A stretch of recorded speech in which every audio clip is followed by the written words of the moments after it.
Hello, everyone. Welcome back to another episode of Independent Thought. My name is Desmond Price. For today's episode, I'm joined by Brandi McNease. How are you doing today, Brandi? Thank you for coming on the show. I'm doing well, Desmond. Thank you for taking the time to talk to me about this. I love being able to share what it's all about right now. It's huge. Thank you so much for coming on. I really do appreciate it. Brandi is joining us from the great state of Maine as a founder of the new Chipotle United labor union. So can you just tell us a little bit about what has led up to this? I know that, like I saw some national headlines about like your store being shut down, which we will talk about that a little bit later in the episode, but kind of just to give a little bit of the groundwork, could you just like tell people like briefly, like what led to like the decision to effectively start this labor union, the first one in the nation for Chipotle? Yeah, absolutely. It started, I came back in January. I had worked there a couple of years after the store opened brand new. It was 2014 we opened. I worked there 2016 to 2019, all the way up to management. I saw how everything worked. It was incredible. Kind of fell apart at the end. I left for a couple of years. And when I came back in January, um, knowing how hard it was to be management at the store, I came in as a trainer thinking, I'll educate them, I'll empower them. Even if we don't have enough people, we'll run like a well oiled machine. At least everybody will be safe. And it just pretty much immediately fell apart. And it was devastating to walk in. It was everything had gotten gross and fallen apart, and everybody was exhausted. Nothing was running the way that it should. We worked together. I worked with some of the managers that were there to get people in, to educate them, to start trying to strengthen our crew. In March, we lost a couple really, really important managers, and I had contacted someone about maybe unionizing, but they told me that the management couldn't be involved. So I sort of abandoned the idea. We put it on the back burner. If we're going to move as a family, we wanted to move as a family.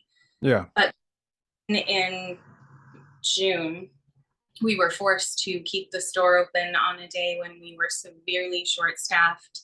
Everybody was sick. We had somebody working through a hernia that later turned into an emergency because they didn't stop working. That day in particular, we had a cashier without a voice, one person in the kitchen, and then one person serving everybody online and in the stores.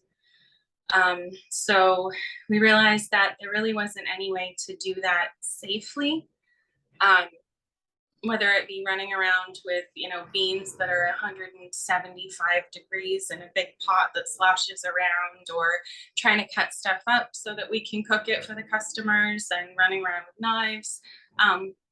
And then stuff like food safety, because we couldn't be temping, making sure that things weren't being cross-contaminated, making sure that stuff wasn't out for so long that it could start growing bacteria. We knew that if we kept going like that it was just going to be expected, and that eventually somebody was going to be seriously hurt or get really sick. So we walked out. Because we had talked about unionizing before, we had an understanding of protected concerted activity, which basically means that as a crew or as a group, you are allowed to get together to decide that what you're doing is not safe, and you can stop, you can leave. That's part of the labor law. So we did. And then we sent a demand letter to the area manager saying, we walked out because we're understaffed, it's not safe, we need training, we need support. We're not going to open the store again until it's safe. Yeah. And so they kind of like descended on us immediately. We didn't know it was so bad. And basically step one to the union busting. But at that point, we knew that like there's a lot of protections once you start the union process, the unionizing process. And we were not going to stop fighting. So we really jumped into the next phase. We got union cards signed that next week.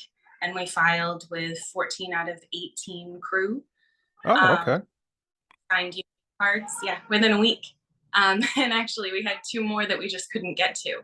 So once we filed, it really just turned into an occupation. They came in to train us, but they were sending people home for rules that they'd never like enforced anywhere else, or we'd never had enforced stuff like, oh, well, you have a rip in the knee of your pants, so you have to go home.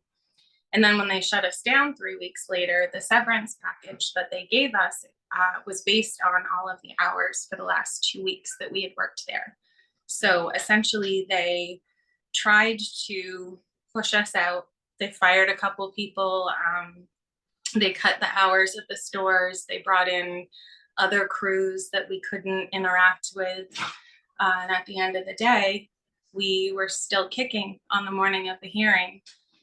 So they panicked. They had to run. They knew that once we got in front of the board, we were going to get our election date, and then we were going to have our vote, and we were going to win. And so they ran away. Probably, regroup, trying to figure out what to do was next, and then what to do next.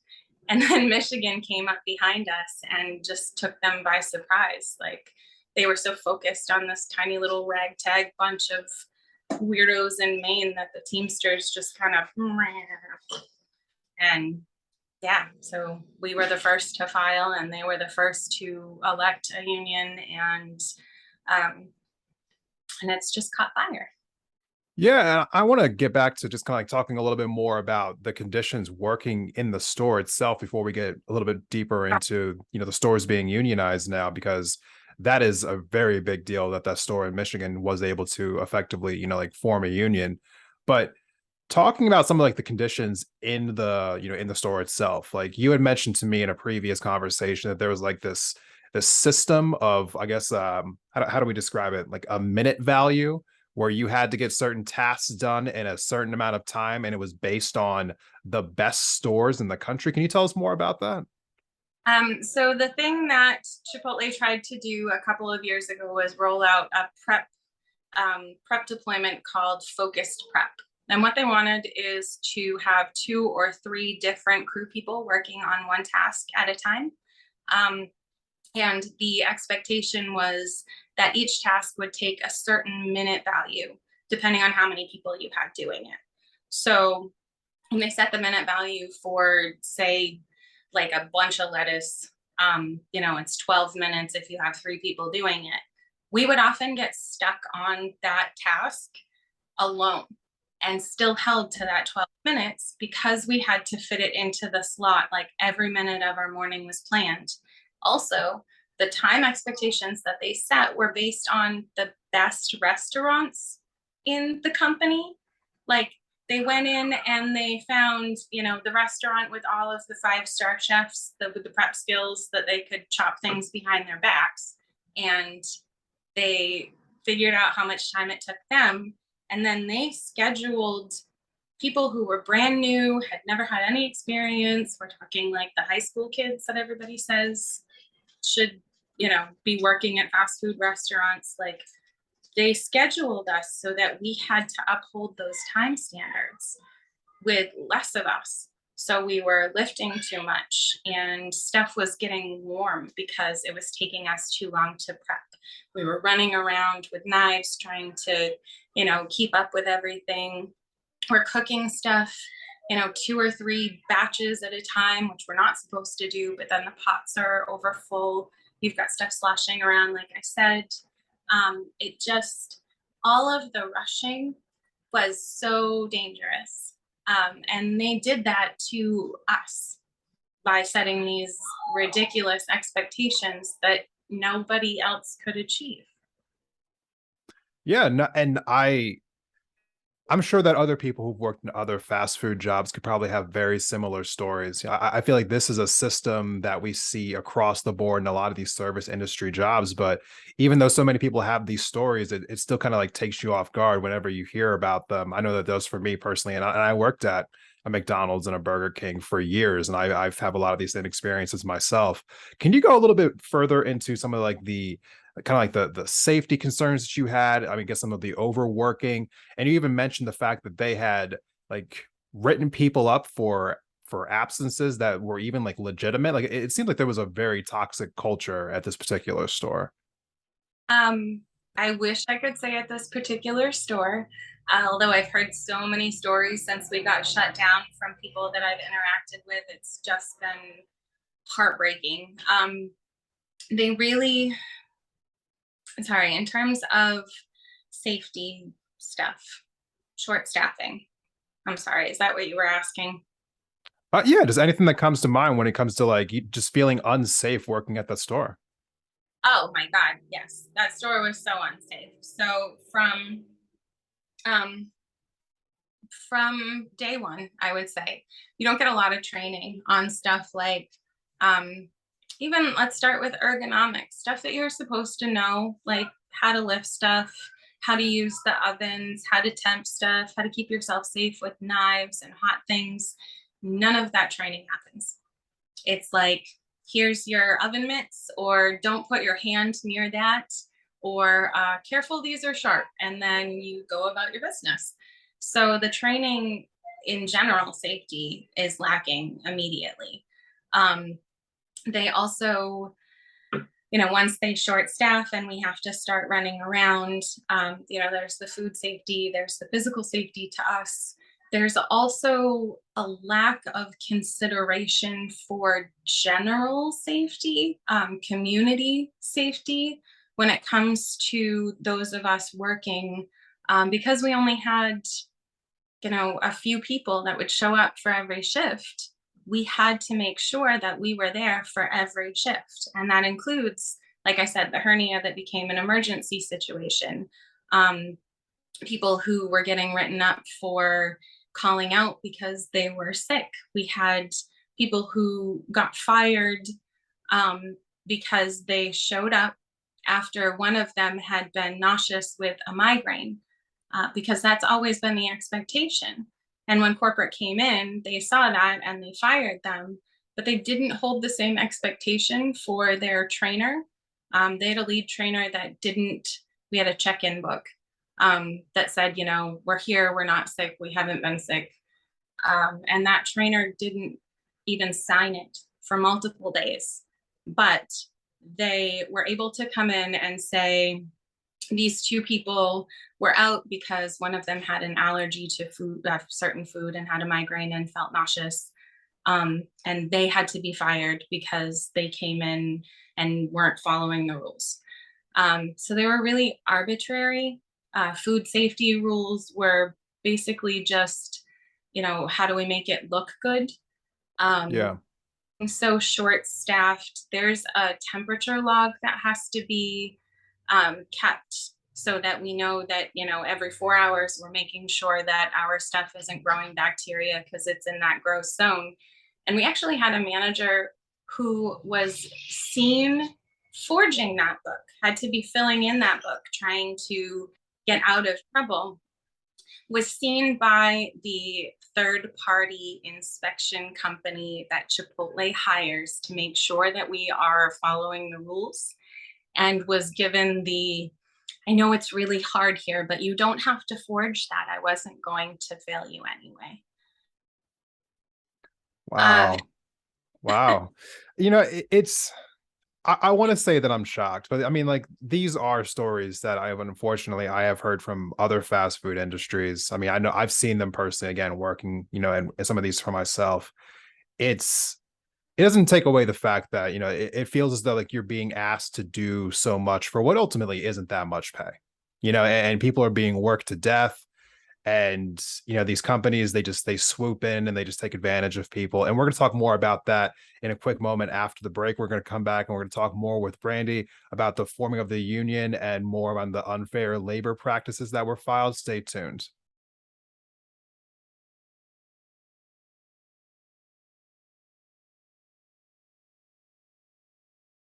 Welcome back from the break, everyone. Thank you for sticking with us through this episode of Independent Thought.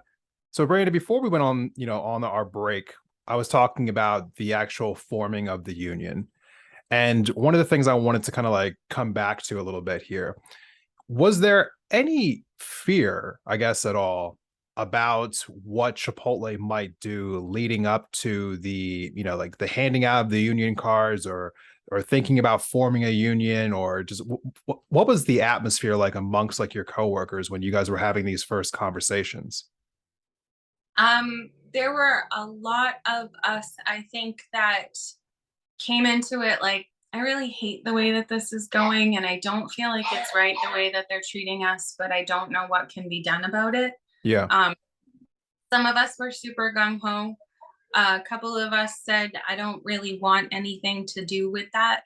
The grounds for not wanting anything to do with it were pretty much, I don't want to be a target. Um, Right. we had, in preparation, we had looked into whether there were other Chipotle's unionized. So we had found the New York City stores and their stories, and they hadn't won $20 million yet. But we Right. found, gone through, and we saw what Starbucks was going through, and we knew that when we took this on, we were way outnumbered and way outfunded, and there was a chance that they could just break the law and try to walk away, which they've done. But we knew that we could either quit and go find another crappy job now, or we could stay, fight, give them, some sort of trouble. Maybe we could make some progress with the whole labor movement. And then if it went bad, we'd just go find that crappy job that we were going to find a couple months ago. Right. And so that all took place, like you formed, like you took your vote, I guess like it came through on June 23rd, correct? And Uh, then oh, go ahead. the store, like Chipotle, the corporation came through and shut down your store permanently on July 19th. So just not even a full month later. Like what was the reaction amongst everyone after that happened? Oh, it was rage. Like we were playing by the rules. We had done everything that we were supposed to do. We were in a super strong position for the election. We had gotten our card signed. We had filed the petition with the labor board. We had done all of our paperwork. We were getting ready to go into this hearing, and we knew that we were going to win. We had the super majority. And then they just said, no, we're not going to play anymore. Um, and the first reaction, other than shock for a lot of us, was anger. Like, what's the point in all of these laws if Chipotle can just say, Right. I don't think one, I'm going to scoop. Like, that's, you know what I mean? Like, we formed the union, or we were trying to form a union because we were tired of watching a corporation kick around the people that we loved. And then they just came out and straight up stepped on us. Like, if we were mad before, then you just hurt all of those people that we care about even more. And now we're just going to want to fight you even more. Yeah. No, that totally makes sense. And you tell me that since then you filed an unfair labor practice, against Chipotle. Can you just tell us a little bit about like what led into that decision and what exactly is an unfair labor practice? Just like in plain speak. We'll start with the second part first. So an unfair labor practice is when you allege that a corporation has broken a labor law. We have three of them in court right now. The first is because they fired two of our staff while enforcing a rule that they didn't enforce with other people. So they selectively targeted them with that rule and fired them. The second is closing the store, both because they didn't, they weren't going with the labor board's progress the way that they were supposed to, but also because it really chilled the organization effect for a lot of other stores. And also because they blacklisted me and other crew members, but we only have the proof so far for me. So that ULP, or unfair labor practice, is for discriminating against me for rehire based on my union activity. So what happens next is we put these complaints in. They're being investigated right now. There's a board officer who's been talking to all of the crew. who's been communicating between our lawyer and Chipotle's lawyers. She's going to come back and tell us, what she decides about that. Was it illegal? Was it not illegal? Where do we go from here? Can go all the way up to court, and then we can argue for some sort of I don't want to say vindication, but Retribution. yeah, that's the word. Thank you. Some sort of retribution. But also, we are hoping that, like, the three things that we're asking for is that we are recognized by Chipotle as a union and they bargain with us. No election, just, wow, these guys have stuck together for the last 2 months to fight with us. So they're a union, and now we're going to bargain about separation benefits. We want the store reopened. It's still empty. I'm sure they have everything in, storage in Massachusetts at their regional, whatever. So they should come back in and they should put all that back together, and they should put us back to work, because that is what you do when you do the wrong thing. You go back and you fix it. But if that isn't the case, then we want to have preferential rehiring at the other stores. And that way Chipotle knows that they can't just make us go away. I love it. And, let me just ask a question for maybe some of those who might be a little confused, like listening to this. I think a lot of times when people talk about, their jobs being unsafe, or their jobs, like not treating them right, so on and so forth. And you hear about people like wanting to organize a union. There's always some people who are just like, why don't you just get another job? And so after hearing everything that you just said, and then talking about how you want Chipotle to reopen the stores so that you can go back and work for this company, just bring us into the mindset a little bit. Like, why do you want to continue to work for Chipotle, even though it hasn't been the best working experience? When I started in 2016, the vision was, it was real. What they believed in, sustainability, local products, the way that they treated the environment and their crew people. They would promote from within. There were great opportunities. There's free school. There's so many good things about working there. I loved the food and the work environment, and everything that Chipotle was about. Like, it was a great place. And I think that's why a lot of us started working there, and why a lot of us got so disenchanted when they proved to be just another corporation. Yeah. So we can't stop corporations from existing, but this one would be really awesome if they just did what they said they wanted to. And I don't think that it's wrong for us to stand up and say, hey, can you just do what you said you were going to? But if that takes us saying, okay, well, we want a contract saying that this is what you're going to do, then that's what we'll do. No, I understand that completely. And I think the final question that I have for you here is, for those who are listening to this episode, to this conversation, what is it that you want the listeners to take away from this conversation? I think that everybody thinks about unions as, the groups that came in and protected the little kids from working in the factories, and made health and safety a thing in a lot of the factories and a lot of other industries, but they have missed food service. We are looked at, as the burger flippers, as the servers, servants, even. Yeah. And the jobs that we do are really hard sometimes, and they are dangerous, and we are doing our best. And for people to think that we deserve to be in this environment that, is dangerous and is not worth what we're being compensated for, I guess you just have to realize that 1 in 10 Americans works in the food service industry. So when you're thinking about unions, you can think about 10% of Americans who are going to band together and ask for basic human rights, health, safety, being able to organize, being able to talk together and speak freely. We're really trying to raise the standard of life, the business practices in the industry, the way that the corporations are doing business and how they value their labor. It has to happen. Sorry. It has to happen at the time where we know that we are essential. We've been called heroes. We've been told for the past 2 years that, this world wouldn't go on without us.